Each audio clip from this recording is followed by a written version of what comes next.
وہ ایک ایسا دور تھا جب انسان پتھروں کے آگے جھکتا تھا۔ کعبہ، جسے ابراہیم علیہ السلام نے توحید کے لیے بنایا تھا، بتوں سے بھر چکا تھا۔ وہاں 360 بت تھے۔ لوگ کہا کرتے تھے، ہم صرف اس لیے ان کی عبادت کرتے ہیں تاکہ یہ ہمیں اللہ کے قریب کریں۔ بیٹیوں کو زندہ دفن کر دیا جاتا تھا۔ بعد میں قرآن نے اس منظر کو یوں بیان کیا، اور جب زندہ دفن کی گئی لڑکی سے پوچھا جائے گا کہ اسے کس گناہ میں قتل کیا گیا۔ شراب فخر تھی، ظلم طاقت تھا، خون ریزی روایت تھی، نہ کوئی قانون تھا، نہ کوئی رہنما تھا۔ پھر اسی اندھیرے میں ایک نور پیدا ہوا، نہ باپ کا سایہ، نہ دولت، نہ لشکر، اور پھر بھی ان کا رب انہیں پوری کائنات کا رہنما بنانے والا تھا۔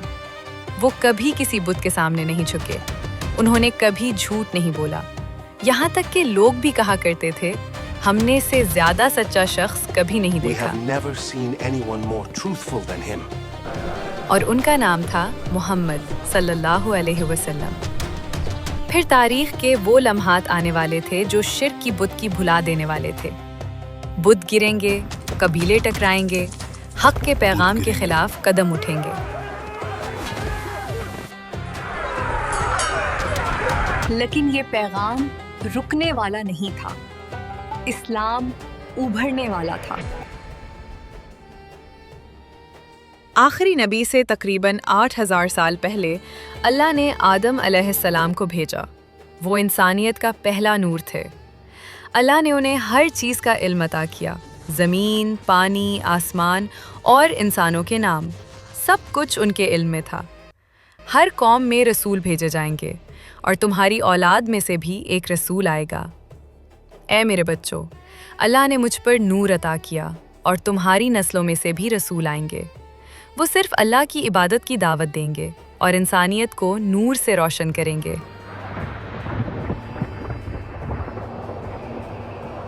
آخری نبی سے تقریباً 4300 سال پہلے اللہ نے نوح علیہ السلام کو انسانیت کے لیے بھیجا۔ وہ ایک ایسا وقت تھا جب لوگ شرک اور برائی میں ڈوب چکے تھے، اور صرف چند لوگ ہی حق کے پیغام کو سننے کے لیے تیار تھے۔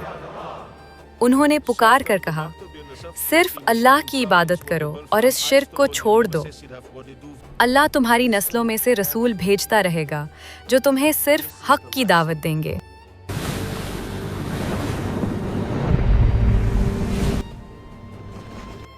آخری نبی سے تقریباً 2600 سال پہلے دنیا ایک بار پھر شرک میں ڈوب چکی تھی۔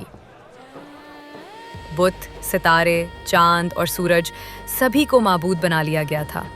پھر اللہ نے ابراہیم علیہ السلام کو بھیجا۔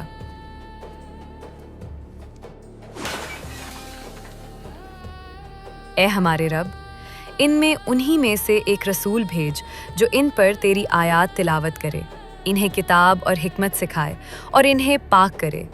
بے شک تو ہی غالب، حکمت والا ہے۔ آخری نبی سے تقریباً 1400 سال پہلے مصر کی سرزمین پر ایک ظالم حکمران کی حکومت تھی۔ وہ فرعون تھا، اور اس ظلم کے اندھیرے میں اللہ نے موسیٰ علیہ السلام کو بھیجا۔ موسیٰ علیہ السلام نے اپنی قوم سے کہا، اللہ تمہارے لیے تمہیں میں سے ایک رسول اٹھائے گا، تمہیں اس کی بات سننی ہوگی۔ آخری نبی سے تقریباً 600 سال پہلے بنی اسرائیل میں فساد، ریاکاری اور تحریف پھیل چکی تھی۔ پھر اللہ نے ایک نشانی بھیجی، عیسیٰ علیہ السلام۔ انہوں نے فرمایا، میں تمہاری طرف اللہ کا رسول ہوں، اس تورات کی تصدیق کرتا ہوں جو مجھ سے پہلے آئی، اور ایک ایسے رسول کی بشارت دیتا ہوں جو میرے بعد آئیں گے، جن کا نام احمد ہوگا، اور وہ آخری نبی ہوں گے، یعنی وہ نبی جن کی آمد کی خبر تورات میں پہلے ہی دی جا چکی تھی، اور جن کا نام عیسیٰ علیہ السلام نے کھول کر بتایا اب آنے والے تھے۔ مکہ ایک ایسا شہر تھا جو پہاڑوں اور صحرائی ہواؤں سے گھرا ہوا تھا۔ اس شہر کے مرکز میں کعبہ کھڑا تھا، وہ گھر جسے ابراہیم علیہ السلام نے توحید کے لیے بنایا تھا، لیکن اب اس کے گرد 360 بت کھڑے تھے۔ لوگ ان کے سامنے جھکتے تھے اور ان سے دعائیں مانگتے تھے۔ یہ جاہلیت کا دور تھا۔ اسی شہر میں قریش کا ایک معزز خاندان تھا، بنو ہاشم۔ ان کے سردار عبد المطلب بن ہاشم تھے۔ ان کا مقام بہت بلند تھا۔ حاجیوں کی خدمت اور زمزم کی دیکھ بھال ان کی ذمہ داریوں میں شامل تھی۔ لوگ ان کی بہت عزت کرتے تھے۔ ان کے بیٹوں میں سے ایک عبداللہ بن عبد المطلب تھے۔ عبداللہ جوان، شریف اور محبوب تھے۔ ان کی شادی آمنہ بنت وہب سے ہوئی، لیکن تقدیر نے ایک گہرا زخم دیا۔ عبداللہ تجارت کے سفر پر گئے اور یثرب یعنی مدینہ میں وفات پا گئے۔ اس وقت ان کی بیوی آمنہ حاملہ تھیں۔ پھر وہ دن آیا جب بنو ہاشم کے گھر وہ ہستی تشریف لائیں جو صرف ایک خاندان نہیں بلکہ پوری انسانیت کے لیے رحمت بننے والی تھیں۔ نہ ان کے سر پر باپ کا سایہ تھا، نہ دولت کا ڈھیر، نہ سیاسی طاقت، لیکن بنو ہاشم کا گھر نور سے بھر گیا۔ عبد المطلب نے اپنے رشتہ داروں اور قریب والوں کو بلایا۔ وہ مسکرائے اور کہا، یہ اللہ کی رحمت ہے۔ اس بچے کا نام ایسا ہونا چاہیے جو لوگوں کے لیے عزت کا سبب بنے۔ پھر اللہ نے اس نام کو قرآن میں ہمیشہ کے لیے محفوظ کر دیا، محمد رسول اللہ۔ عرب روایت کے مطابق نوزائیدہ بچوں کو پیدائش کے فوراً بعد صحرا بھیج دیا جاتا تھا تاکہ ان کی زبان فصیح ہو جائے اور ان کے جسم مضبوط ہوں۔ صحیح احادیث سے ثابت ہے کہ نبی صلی اللہ علیہ وسلم بنو سعد میں پرورش پائی۔ حلیمہ سعدیہ ایک غریب اور کمزور خاتون تھیں۔ انہوں نے آپ کی دیکھ بھال اور پرورش کی ذمہ داری لی۔ شروع میں ان کے گھر میں کوئی برکت نہیں تھی۔ ان کی اونٹنی اور گائے کمزور تھیں، لیکن جیسے ہی نبی صلی اللہ علیہ وسلم ان کے ساتھ آئے، برکتیں برسنے لگیں اور ان کا گھر خوشحال ہو گیا۔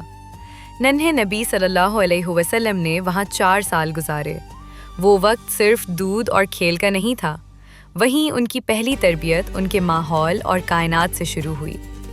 پھر وقت آیا کہ انہیں ان کی والدہ کے پاس واپس بھیج دیا جائے۔ حلیمہ نے ان کا ہاتھ چھوڑا، مگر اپنی آنکھوں سے دیکھ لیا تھا، یہ بچہ صرف ہمارے لیے نہیں بلکہ پوری انسانیت کے لیے رحمت بنے گا۔ جب وہ بی بی آمنہ کے پاس واپس آئے تو ایک بار پھر ماں کی محبت محسوس کی۔ یہ عمر بہت چھوٹی تھی، مگر سب سے گہرے اثرات یہیں سے شروع ہو رہے تھے۔ 6 سال کی عمر میں نبی صلی اللہ علیہ وسلم اپنی والدہ کے ساتھ سفر پر تھے۔ اسی سفر میں آپ کی والدہ بی بی آمنہ مقام ابوا پر وفات پا گئیں۔ صحرا کے درمیان ایک چھوٹا بچہ اپنی ماں کو اپنی آنکھوں کے سامنے دنیا سے جاتے دیکھ رہا تھا۔ اب نبی صلی اللہ علیہ وسلم ماں کے سہارے سے بھی محروم ہو گئے تھے۔ ان کے ساتھ ایمن رضی اللہ عنہا تھیں، جو آپ کی خدمتگار اور محافظ تھیں۔ وہ آپ کو واپس مکہ لائیں اور عبد المطلب کے پاس لے گئیں۔ وقت گزرتا رہا اور نبی صلی اللہ علیہ وسلم اپنے دادا کے ساتھ رہنے لگے۔ چند سال بعد 8 سال کی عمر میں آپ کے دادا عبد المطلب بھی وفات پا گئے۔ نبی صلی اللہ علیہ وسلم ایک بار پھر دنیاوی سہارے سے محروم ہو گئے، لیکن اللہ کا سہارا ہمیشہ آپ کے ساتھ تھا۔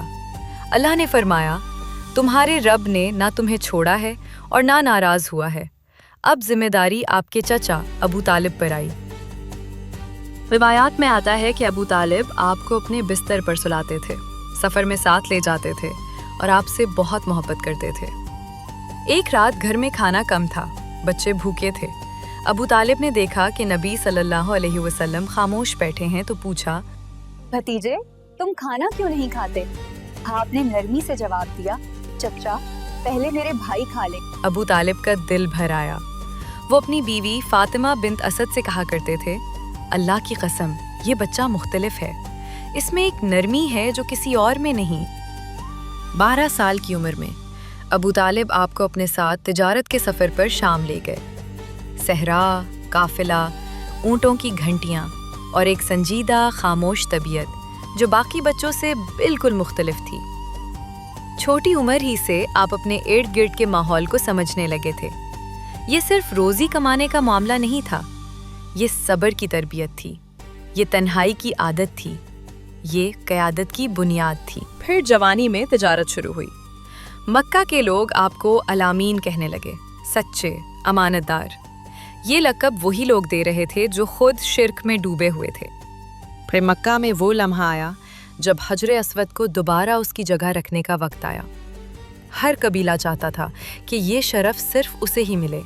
हम हजर अस्वद रखेंगे, नहीं, ये हमारा हक है। आवाज़ें बुलंद होने लगीं। मामला करीब था कि तलवारें निकल आतीं। रिवायात में आता है कि 4 या 5 दिन तक कशीदगी कायम रही। वो खून बहाने तक के लिए तैयार हो गए थे। फिर एक बुजुर्ग ने कहा, कल सुबह जो शख्स इस दरवाजे से सबसे पहले दाखिल होगा, हम उसी को फैसला करने देंगे। सुबह हुई, दरवाज़ा खुला और जो शख्सियत अंदर दाखिल हुई वो मोहम्मद सल्लल्लाहु अलैहि वसल्लम थे। लोगों ने कहा, ये अलामीन हैं, हम इनके फैसले पर राज़ी हैं। फिर आपने फरमाया, एक चादर लाओ। एक चादर बिछाई गई। आपने अपने मुबारक हाथों से हजर अस्वद को उठाया और चादर के दरमियान रख दिया। फिर फरमाया, हर कबीले का सरदार इस चादर का एक कोना पकड़े। सब ने कोने पकड़ लिए। सब ने मिलकर पत्थर को उठाया। जब वो जगह तक पहुंच गए तो नबी सल्लल्लाहु अलैहि वसल्लम ने अपने हाथों से उसे उसकी जगह रख दिया। जाहिलियत के दरमियान एक ऐसा फैसला हुआ जिसने तलवारों को झुकने पर मजबूर कर दिया। आप अभी नबी नहीं बने थे, मगर रहनुमा बन चुके थे। मक्का के बाद सरदारों ने अबू तालिब से कहा, तुम्हारा भतीजा मुख्तलिफ है। हमने उस जैसा जवान कभी नहीं देखा। मैं उसे बचपन से देख रहा हूँ। उसने कभी झूठ नहीं बोला। फिर मक्का की सबसे मुअज़्ज़ज़ और मालदार ताजर खातून खदीजा बिन्त खुवैलिद का वक्त आया। वो अक्लमंद, बावकार और आला किरदार की मालिक थीं, लेकिन उनकी ज़िंदगी आसान नहीं रही थी। सीरत की रिवायात के मुताबिक वो जवानी में 2 बार बेवा हो चुकी थीं। अब मक्का के सरदारों की नज़रें उन पर थीं। मालदार लोग और कबायली सरदार उन्हें रिश्ता भेजते थे, मगर वो किसी को कबूल ना करती थीं। फिर मक्का में एक नाम मशहूर था, अल-अमीन। जब खदीजा रज़ी अल्लाह अन्हा ने अपना तिजारती माल मोहम्मद सल्लल्लाहु अलैहि वसल्लम के हवाले किया, तो वो सिर्फ मुनाफा नहीं देख रही थीं, वो किरदार को देख रही थीं। यहीं से उनके दिल में एक फ़ैसला पैदा हुआ। उन्होंने अपनी सहेली नफीसा को भेजा। नफीसा ने पूछा, ए मोहम्मद, आप निकाह क्यों नहीं करते? आपने जवाब दिया, मेरे पास वसाइल नहीं हैं। नफीसा ने कहा, अगर आपको हुस्न, शरफ और माल सब कुछ एक साथ मिल जाए तो? आपने पूछा, कौन? उन्होंने जवाब दिया, खदीजा। फिर निकाह हो गया। नबी सल्लल्लाहु अलैहि वसल्लम की उम्र 25 साल थी। खदीजा रज़ी अल्लाह अन्हा की उम्र 40 साल। ये घर सुकून वाला था। बाद में कुरान ने इस सुकून को यूं बयान किया, और उसने आपको मोहताज पाया, फिर गनी कर दिया। अल्लाह ने उन्हें औलाद अता की, कासिम, ज़ैनब, रुक़िया, उम्मे कुलसूम और फ़ातिमा। बाद में नबूवत के बाद अब्दुल्ला पैदा हुए, लेकिन कासिम और अब्दुल्ला दोनों बचपन ही में वफ़ात पा गए। एक माँ जिसने बच्चों को खोने का दर्द देखा, फिर अल्लाह ने उसे ऐसा मुकाम अता किया कि वो घरे नबूवत की पहली मलका बन गई। जब नबी सल्लल्लाहु अलैहि वसल्लम 35 साल की उम्र को पहुँचे तो मक्का गहरे शिर्क में डूब चुका था। बुत परस्ती, जुल्म, शराब, जुआ और सूद हर तरफ था। लेकिन मोहम्मद सल्लल्लाहु अलैहि वसल्लम का दिल बेचैन था। आप अक्सर शहर से निकलते, जिबल नूर पर चढ़ते और गारे हिरा में तन्हा इबादत और गौर व फिक्र में रहते। खदीजा रज़ी अल्लाह अन्हा आपके लिए वहाँ खाना लेकर आती थीं। फिर एक रात जब नबी सल्लल्लाहु अलैहि वसल्लम 40 साल के थे, सहरा खामोश था, गार तारीक था और तारीख बदलने वाली थी। अचानक एक रोशनी गार में दाखिल हुई। वो जिब्राइल अलैहिस्सलाम थे। उन्होंने कहा, पढ़ो। नबी सल्लल्लाहु अलैहि वसल्लम ने जवाब दिया, मैं पढ़ नहीं सकता। जिब्राइल अलैहिस्सलाम ने फिर कहा, पढ़ो। नबी सल्लल्लाहु अलैहि वसल्लम ने फिर जवाब दिया, मैं पढ़ नहीं सकता। तीसरी बार जिब्राइल अलैहिस्सलाम ने कहा, पढ़ो। नबी सल्लल्लाहु अलैहि वसल्लम शिद्दत से मगलूब होकर बोले, मैं क्या पढ़ूं? फिर जिब्राइल अलैहिस्सलाम ने तिलावत शुरू की, पढ़ो अपने रब के नाम से, जिसने पैदा किया, इंसान को जमे हुए खून के लोथरे से पैदा किया। पढ़ो, और तुम्हारा रब सबसे ज़्यादा करम वाला है, जिसने कलम के ज़रिए सिखाया, इंसान को वो सिखाया जो वो नहीं जानता था। मोहम्मद सल्लल्लाहु अलैहि वसल्लम का दिल तेजी से धड़कने लगा। आप खौफज़दा थे, मगर आपकी रूह में एक सुकून भी उतर रहा था। ये पहली वही थी, इंसानियत के लिए अल्लाह का पैगाम, नूर की इब्तिदा, रात का अंधेरा। गारे हिरा से उतरते हुए आपके कदम तेज हो गए। घर का दरवाज़ा खुला। नबी सल्लल्लाहु अलैहि वसल्लम तेजी से सांस ले रहे थे। आपने खदीजा से फरमाया, मुझे कनबल ओढ़ा दो। खदीजा ने फौरन आपको कनबल ओढ़ा दिया। जब आपकी घबराहट कुछ कम हुई तो आपने सारा वाकया उन्हें सुना दिया। फिर खदीजा का वो तारीखी जवाब आया, अल्लाह आपको कभी रुस्वा नहीं करेगा।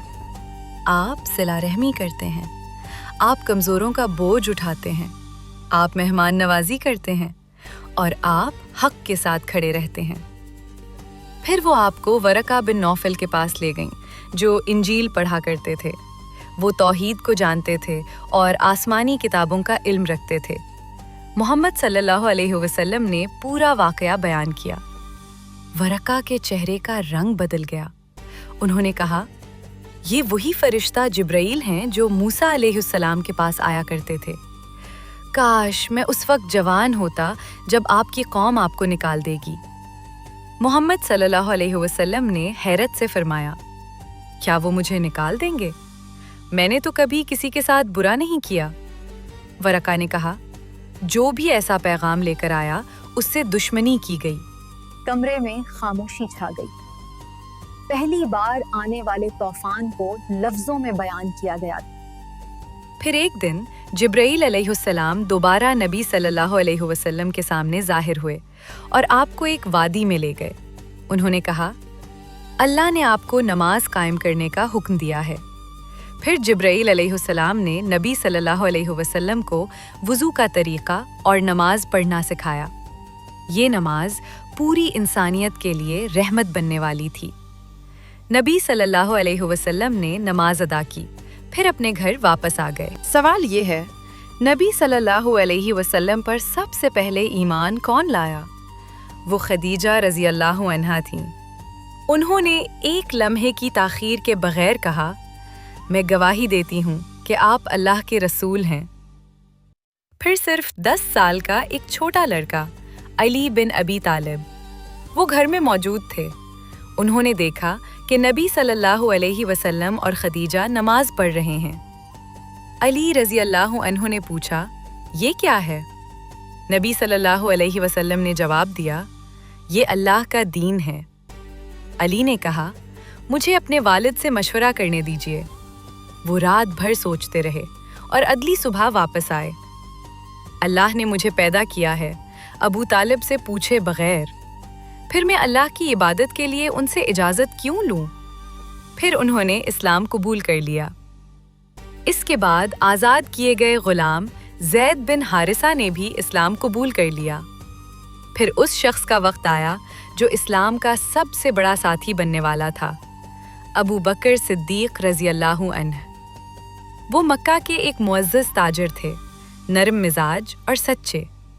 कुछ लोग उनके पास आए और कहने लगे, तुम्हारे दोस्त मोहम्मद ने एक अजीब दावा किया है।